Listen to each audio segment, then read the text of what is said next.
નમસ્કાર, સ્વાગત છે ગુજરાત ફર્સ્ટમાં સમાચારો સાથે હું છું દીપિકા। સમાચારની શરૂઆતમાં વાત કરવી છે। રાજ્ય સરકારે વંદે માતરમ માટે નવી ગાઈડલાઈન જાહેર કરી। હવે 3 મિનિટ 10 સેકન્ડ સુધી વગાડવાનું રહેશે વંદે માતરમ। રાષ્ટ્રપતિના કાર્યક્રમ પહેલા અને પછી વંદે માતરમ ફરજિયાત। રાજ્યપાલ અને ઉપરાજ્યપાલના કાર્યક્રમમાં પણ નિયમ લાગુ રહેશે। રાષ્ટ્રગીતના વિસ્તૃત નિયમો સાથે સરકારે નવો આદેશ કર્યો છે।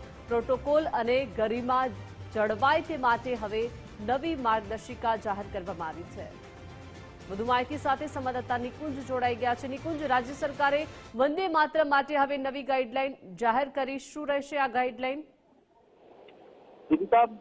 ગાઈડલાઈન કેન્દ્ર સરકાર તરફથી ડિક્લેર કરવામાં આવી છે અને 150 વર્ષ વંદે માતરમ જે રાષ્ટ્રગીત જે છે તેના થયા છે, તેની ઉજવણી પૂરા દેશભરની અંદર થઈ રહી છે। ત્યારે આ ગીત કઈ રીતે ગાઈ શકાય તેના માટેની આ સંપૂર્ણ વિસ્તૃત ગાઈડલાઈન છે।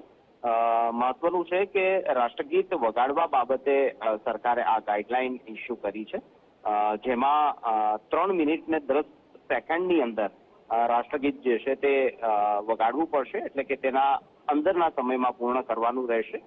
રાષ્ટ્રપતિના કાર્યક્રમ પહેલા અને પછી રાષ્ટ્રગીત વગાડવાનું રહેશે। રાજ્યપાલ ઉપરાજ્યપાલના કાર્યક્રમ પહેલા અને પછી પણ જનગણ મન વંદે માતરમ રાષ્ટ્રગીત વગાડવાનું રહેશે।